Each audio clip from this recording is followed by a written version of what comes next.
আমরা ই মোবিলিটির যুগে বসবাস করি। ইলেকট্রিক্যাল ভেহিকেল আজ আমাদের জীবনের একটা অংশ। আমরা এই মুহূর্তে মালিবাগের চৌধুরীপাড়ায় আমরা আমাদের রাইডো ইলেকট্রিক্যাল স্কুটারের শোরুম উদ্বোধন করলাম। এটা আমাদের প্রাণ আরএফএল গ্রুপের জন্য একটি মাইলফলক হয়ে থাকবে। আপনারা জানেন যে স্কুটার একটি অত্যন্ত গুরুত্বপূর্ণ বাহন, কিন্তু বাংলাদেশে এই বাহনটি এখন পর্যন্ত তেমন একটি জনপ্রিয় নয়। আমাদের পার্শ্ববর্তী দেশ চায়না, থাইল্যান্ড, ইন্ডিয়া যদি খেয়াল করেন প্রচুর স্কুটার প্রচলন আছে। আমরা কিন্তু বাংলাদেশে এটা অ্যাসেম্বল করছি এবং গ্র্যাজুয়ালি কিন্তু প্রত্যেকটা কম্পোনেন্ট আমরা বাংলাদেশে উৎপাদন করব এবং এই স্কুটারের কস্টটা কিন্তু আমরা সিগনিফিকেন্টলি কমিয়ে আনবো। এই মুহূর্তে যে প্রাইসটা আছে এই প্রাইসটাও কিন্তু খুবই লোক্রেটিভ, বিলো 1 লাখ টাকার নিচেও আমাদের এই স্কুটার মোটরসাইকেল আছে।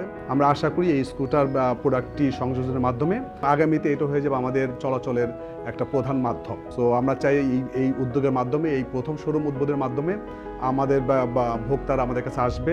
তারা মোটরসাইকেলের অনেকগুলি মডেল আছে, সেগুলি দেখে তারা তাদের পছন্দ মতো মোটরসাইকেল কিনবে এবং এটাকে মানুষের যানবাহনের একটি অন্যতম হাতিয়ার হিসেবে তৈরি করবে। সো আপনারা যত তাড়াতাড়ি আসবেন তত তাড়াতাড়ি পণ্যটাকে আপনারা ভোগ করতে পারবেন।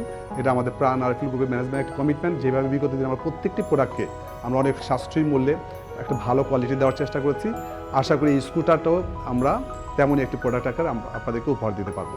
সবাই ভালো থাকবেন, সুস্থ থাকবেন, প্রাণ আরএফএল গ্রুপের সাথে থাকবেন। ধন্যবাদ সবাই।